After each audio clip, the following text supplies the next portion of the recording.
গ্রীষ্ম এখনো পুরোপুরি শুরুই হয়নি, কিন্তু দেশের বিভিন্ন জায়গায় ইতোমধ্যে শুরু হয়ে গেছে লোডশেডিং। বিদ্যুৎ সংকটের আশঙ্কায় দেশের সকল বিশ্ববিদ্যালয়েও ক্লাস পরীক্ষা বন্ধের নির্দেশ দেওয়া হয়েছে। এই বাস্তবতার মাঝেই আবার সামনে চলে এসেছে একটি বড় প্রশ্ন: দেশের সবচেয়ে বড় বিদ্যুৎ প্রকল্পের কি অবস্থা?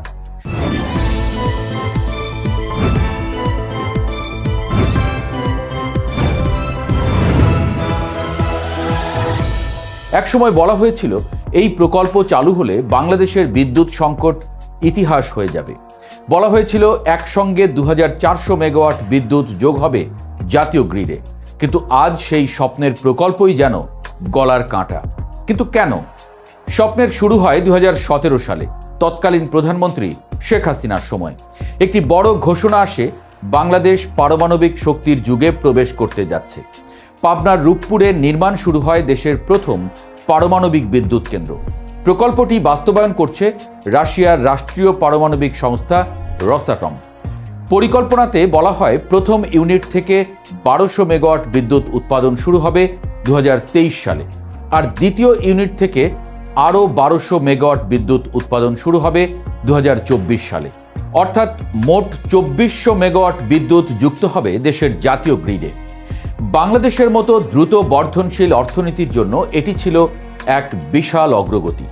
প্রকল্পটির প্রথম ইউনিটের কাজ এখন নির্ধারিত সময়সূচি থেকে 3 বছরেরও বেশি পিছিয়ে গেছে। এই বিলম্বের কারণে বাংলাদেশকে প্রতিদিন গুনতে হচ্ছে বিশাল অঙ্কের অর্থ। প্রকল্প বাস্তবায়নকারী সংস্থাকে প্রতিদিন প্রায় 10 থেকে 12 কোটি টাকা অতিরিক্ত সুদ দিতে হচ্ছে। অর্থাৎ বিদ্যুৎ এখনো উৎপাদন শুরুই হয়নি, কিন্তু ঋণের সুদ ইতোমধ্যে জাতীয় অর্থনীতির উপরে চাপ তৈরি করছে। এখানে স্বাভাবিকভাবেই একটি প্রশ্ন উঠছে, এই বিলম্বের জন্য দায়ী কে? রাশিয়া নাকি বাংলাদেশ? চুক্তি অনুযায়ী নির্দিষ্ট সময়ের মধ্যে নির্মাণ শেষ করে বাস্তবায়নকারী সংস্থাই প্রকল্পটি বুঝিয়ে দেবে। তাহলে যদি কাজ সময়মতো শেষ না হয়, কেন বাংলাদেশকে অতিরিক্ত সুদের বোঝা বহন করতে হবে? এই প্রশ্নের উত্তর এখনও স্পষ্ট নয়। দীর্ঘদিন ধরে বলা হচ্ছিল বিদ্যুৎ সঞ্চালন লাইন প্রস্তুত না হওয়ায় কেন্দ্রটি চালু করা যাচ্ছে না। কিন্তু কয়েক মাস ধরে আবার শোনা যাচ্ছে সঞ্চালন লাইন প্রস্তুত রয়েছে।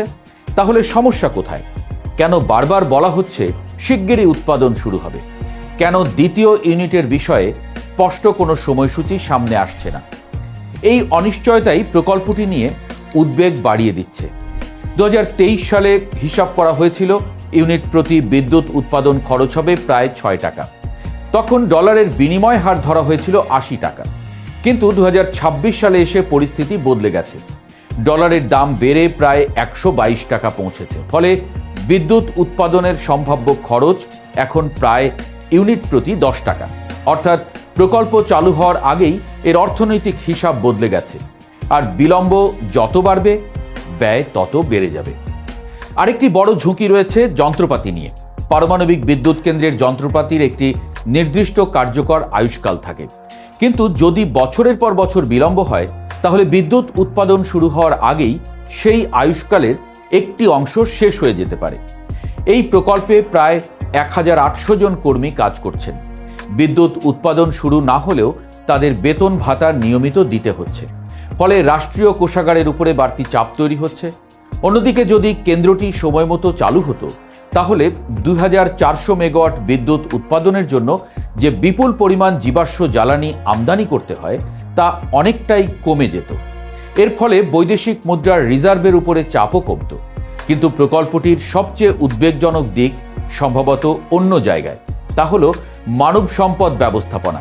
পারমাণবিক বিদ্যুৎ কেন্দ্র শুধু একটি প্রযুক্তিগত অবকাঠামো নয়, এটি মূলত মানুষের দক্ষতা, সিদ্ধান্ত এবং নিরাপত্তা সংস্কৃতির উপর নির্ভরশীল। এ বিষয়ে আন্তর্জাতিক মানদণ্ড নির্ধারণ করে আন্তর্জাতিক পরমাণু শক্তি সংস্থা IAEA। সংস্থাটির নির্দেশনা অনুযায়ী পারমাণবিক স্থাপনায় নিয়োগ, পদোন্নতি এবং নেতৃত্ব নির্বাচন অবশ্যই দক্ষতা এবং অভিজ্ঞতার ভিত্তিতে হতে হবে। কিন্তু রূপপুর প্রকল্পে মানব সম্পদ ব্যবস্থাপনা নিয়ে দীর্ঘদিন ধরেই নানা অভিযোগ উঠছে। সম্প্রতি এই প্রকল্পে দুর্নীতি ও নিয়োগ জালিয়াতির অভিযোগে দায়ের করা একটি রিটের পরিপ্রেক্ষিতে হাইকোর্ট তদন্তের নির্দেশ দিয়েছেন। বিজ্ঞান ও প্রযুক্তি মন্ত্রণালয়ের সচিবের নেতৃত্বে একটি তদন্ত কমিটি গঠন করার নির্দেশ দেওয়া হয়েছে। এটি দেখাচ্ছে বিষয়টি এখন শুধু প্রশাসনিক আলোচনার মধ্যেই সীমাবদ্ধ নেই। বিশেষজ্ঞদের মতে এখন সবচেয়ে জরুরি 3টি পদক্ষেপ। প্রথমত, প্রকল্পের মানব সম্পদ কাঠামোর একটা স্বাধীন এবং আন্তর্জাতিক মানসম্পন্ন নিরীক্ষা করা। দ্বিতীয়ত, নিয়োগ এবং পদোন্নতির ক্ষেত্রে স্পষ্ট যোগ্যতার মানদণ্ড নিশ্চিত করা। তৃতীয়ত, নিরাপত্তা সংস্কৃতি জোরদার করা, যেখানে জুনিয়র কর্মকর্তাও নিরাপত্তা নিয়ে প্রশ্ন তুলতে পারে। বাংলাদেশ এখনও অর্থনৈতিকভাবে একটি দুর্বল দেশ। সেখানে রূপপুর পারমাণবিক বিদ্যুৎ প্রকল্প বাংলাদেশের জন্য একটি বড় সম্ভাবনার প্রতীক হতে পারে।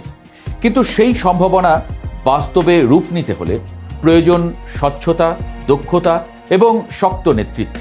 আর তা যদি নিশ্চিত করা না যায়, তবে এই প্রকল্প থেকে আমরা সুফল তো পাবই না, বরং এটি উল্টো গলার কাঁটার মতোই বিঁধে থাকবে।